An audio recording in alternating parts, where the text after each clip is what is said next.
Hey friends, welcome back to the channel with another movie reaction. Today we are watching The Mummy, and it's the 1999 version, not the version with Tom Cruise that came out more recently. I've heard that one was really bad, but this one won the poll over on Patreon. A lot of people are very excited about it, so curious to see what all the hubbub is about.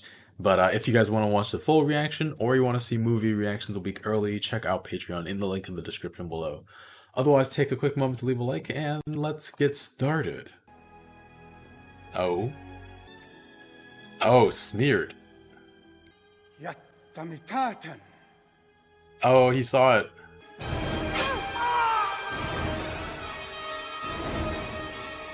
Assassinated the Pharaoh? Oh. The Magi would never allow him to be released, for he would arise a walking disease. Why would you do that? Is that Rachel Weisz? Oh. Why are they placed in a domino-like fashion? Oh no, that's bad.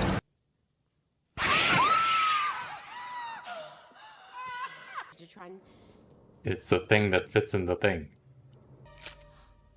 Jonathan? Yes. I think you found something. Oh. This is the man that you stole it from? You came to ask me about Hamunaptra. How do you know that the box pertains to Hamunaptra? I know you. No. I've just got one of those faces. Could you tell me how to get there?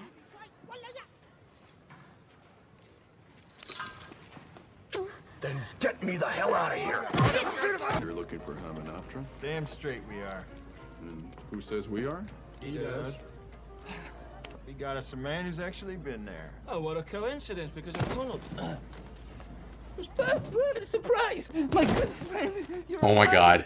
I was so very worried. Yeah. Goodbye, Benny. Oh!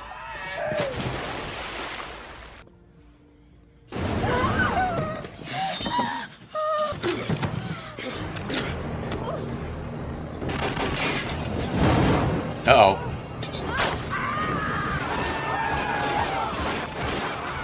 Americans. Looks to me like I've got all the horses! Looks to me like you're on the wrong side of the river. Do they know something we don't? They're led by a woman. What does a woman know? That's the statue of Anubis. Quite a lot, apparently. Underground. This here's our statue, friend. I don't see your name written on it, pal. There are other places to dig. This is in the place.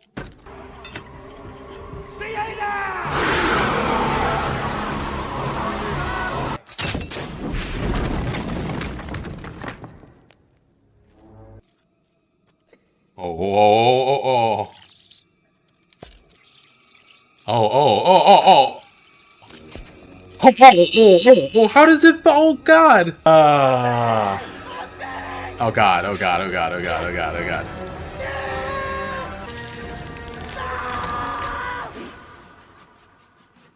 Well, who is it? Holy crap. Hey, look, it's the thing that unlocks the thing. Some sort of... Oh no. Oh.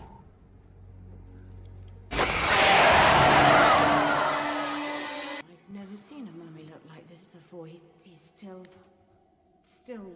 Juicy. Yes. Juicy. Fingernails. This man was buried alive. Oh my God. Oh. Does exist. The Book of the Dead.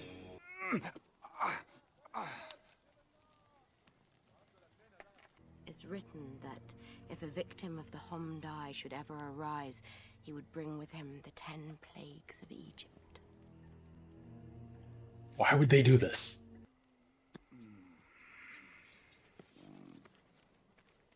That easy, eh? That's called stealing, you know.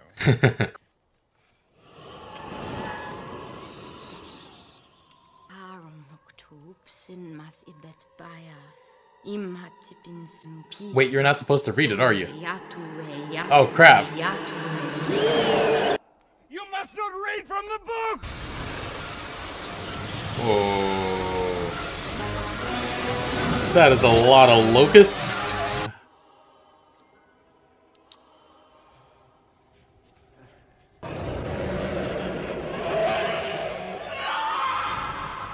What do you see? Black eyes? Oh, no eyes! You could play hide and seek. Come on, let's get out of here! Whoa!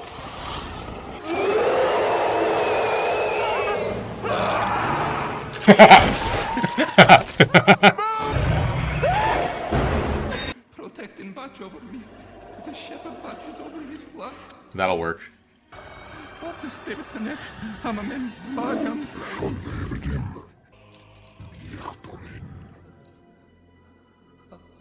Trade? Prince. Hotep thanks you for your hospitality. And for your eyes. No.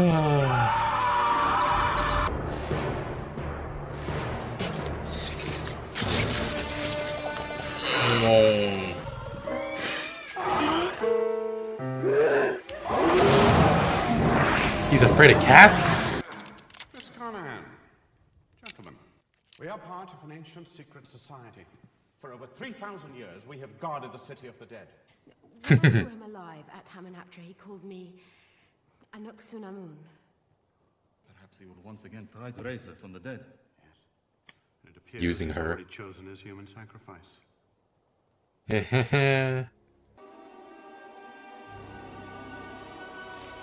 Aww. Look what I got.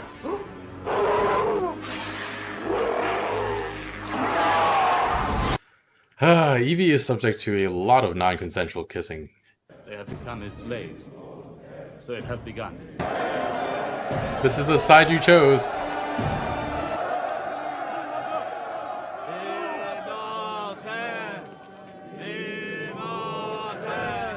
Oh no.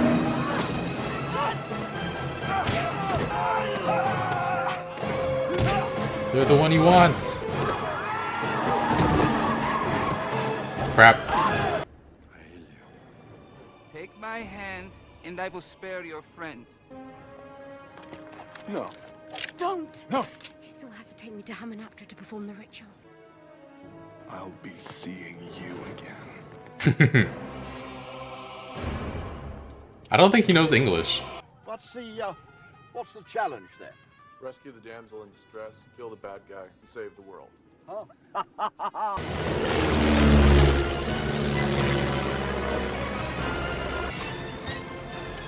He's enjoying himself. Hey, Winston!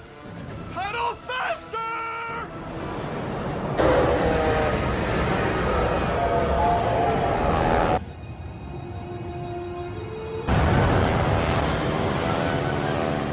Nice job. Hey, Winston!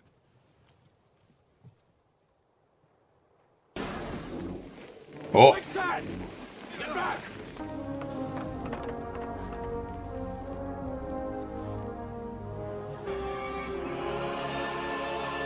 Whoa. Oh.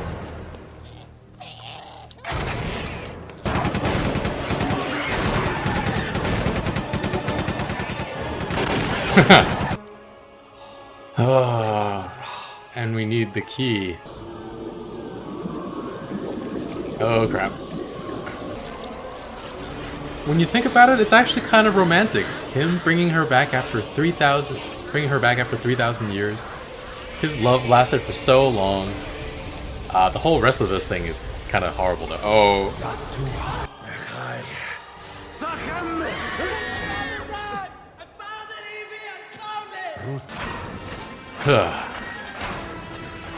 Huge undead army.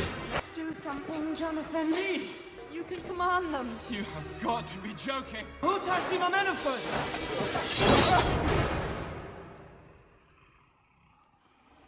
Ooh.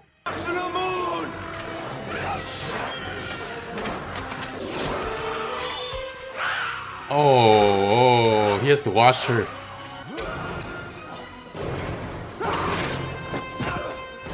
Oh. Evie! I've got it! Nice job. I got it. Caddy Schmal, Caddy Schmal. Oh.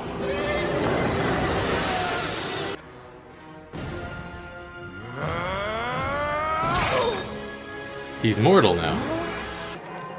Oh.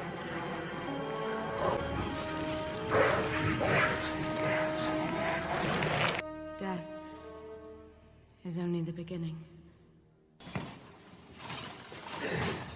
What is that a lever? It's a lever. Just leave the gold, man.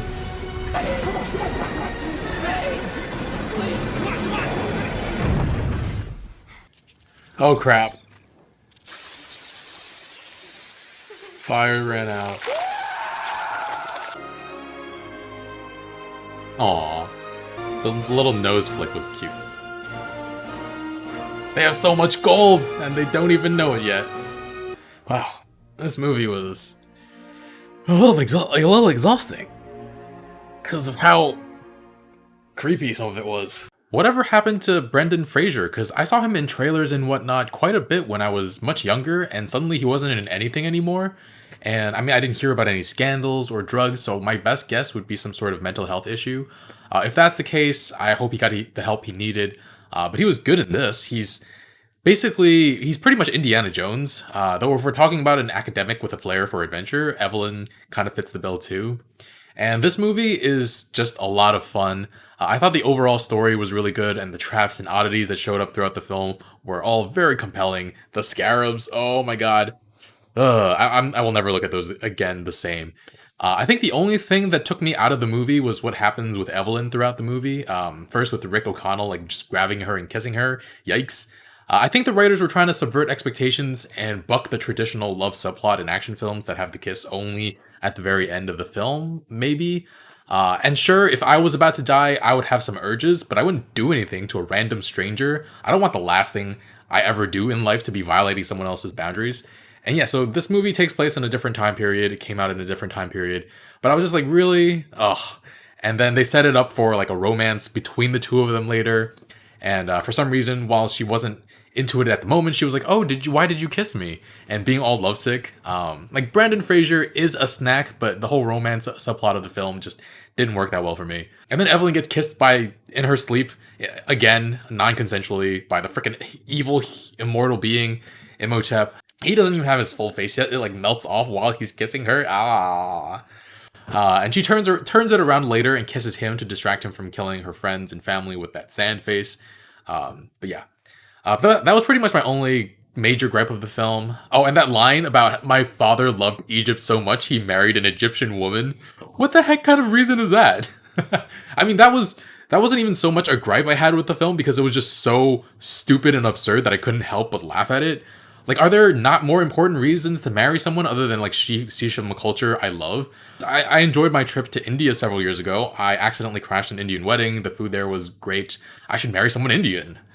I'm being sarcastic, obviously, but he married her because he loved Egypt. I mean, that idea is going to stick with me for a while. It sounds like I'm shitting on the film, but it was actually pretty solid and very interesting. The beginning of the story of Imhotep and his love for the pharaoh's mistress. What a raw deal for her. She's his mistress and no one else can even touch her. And then they put paint on her body so the pharaoh will know if she's been touched, which is just so possessive. It's ridiculous. And so this starts out as a forbidden love story. She kills herself knowing her love can bring her back to life. And for that to be interrupted and their reunion put off for thousands of years, oof. Honestly, I might have been on their side if it wasn't for the whole necromancy plague-bringing thing. And I mean, the last part isn't really their fault because for some reason they decided to give Imhotep such a horrible punishment that they came close to dooming the entire world with that move. Why would you ever employ something like that? I mean, like, find some other torturous way of killing him if you had to. Jeez. I mean, I guess they're technically job creators since a bunch of people now have to guard against him ever being released. But it's good for the local economy, right? Yeah, I'm joking. But pouring the scarab beetles that slowly eat his flesh for so long. Wow. Shivers down my spine. Shivers. Speaking of which, though, Ardith at the end there was like, thank you for stopping this whole thing. Thank you for stopping Imhotep. They were the ones who started it in the first place. That That was funny. Anyway, we have Rachel Weisz and John Hannah as sister and brother, Evelyn and Jonathan. And John stole the puzzle box key thing off of Rick at some point. And Evelyn, her boss burns the map. When that scene was playing, I was like, wait, why are you holding the map so close to the flame and it's set on fire? But there's a reason for everything. He was trying to burn it so that they wouldn't be able to find Hamunaptra. But yeah, the whole trip to Hamunaptra was fun. First, Evelyn had to save Rick's butt from being hanged, or his neck from being hanged. But very lucky his neck didn't break when he was dropped. I feel like most people's necks break. How do you guard against? If you do neck exercises, does it help you not have your neck broken? I don't know, but and he feels like he owes her his life. And the guy who negotiated for 25% of the treasure eventually died, so they get everything. Yay! How he died though, the scarab burrowing through the shoe into his foot, under his skin, crawling under it. The visual was wow. Yeah, the movie is just the right amount of disgusting and horribly creepy to be like fascinating at the same time. And yeah, the Americans' ships were attacked. Love that line by Jonathan about Americans when they were just there like shooting their guns nonstop. Speaking of gun wielding though, Rick O'Connell dual wields pistols so much throughout this film, and I feel like it's pretty common in like gun fu films. But for it to be done by like an action adventure hero in this kind of movie was unexpected, and it's pretty campy, like in a good way. But like just imagine Indiana Jones with like two pistols, or Nathan Drake with two pistols just running around like that. It just it's very unique. I should touch on Benny though. Benny, oh, he's so stupid and it's so good. A coward without any real moral compass. That part when he comes face to face with Imhotep though, and he just keeps trying a bunch of different religious symbols to try to get him to back down. That was hilarious. But then he works with Imhotep. How can you work for the person who's going to bring about the downfall of humanity? And he was like trying to take all the gold. Basically, though, he gets thrown around in the movie by O'Connell a lot. Rick threw a freaking chair at him. And Rick actually tried to save him there at the end, but he winds up in the room full of treasure, dying among what he's been chasing the whole entire time. He could have left earlier, but after getting some treasure, and he could have left a very, very, very rich man, but the scarabs instead slowly eat him alive, which is just not the kind of death I would wish on anybody. But yeah, speaking of him working for Imhotep, I was surprised that it took so long for Imhotep to be revived, but everything before it was still really good. Evelyn eventually, though, reads from the Book of the Dead, and yeah, nearly dooms humanity. Really enjoyed the way Imhotep restores his body. It's very cool lore. Obviously, it's horrible, but it's just fascinating to watch unfold. All the people who open the box need to be absorbed, essentially, and the Americans fall one by one. First, the two eyes and the tongue got... Oh, man. Loved O'Connell just screaming at Imhotep, though, when he was just still eyes and a tongue and just, gore. It was really funny. Just so over-the-top funny and silly. And then Imhotep just keeps on coming, then visits plagues upon them. Definitely reminded me of the plagues we saw in The Prince of Egypt.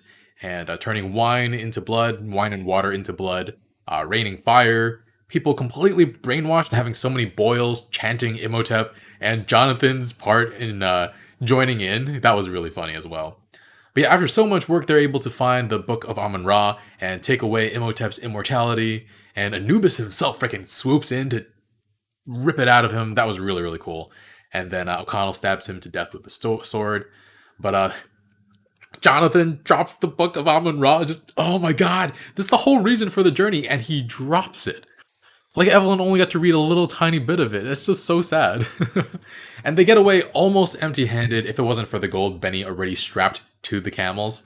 Yeah, it feels like a lot of endings of these kind of action-adventure explorer type movies. They think they lose everything and come out of it with nothing, and they just have a little bit of surprise treasure there at the end. So anyway, solid movie. I'm gonna give it an 8.5 out of 10. I mentioned my gripes with it earlier, but most of this film was just campy in a good kind of way, so really enjoyed it.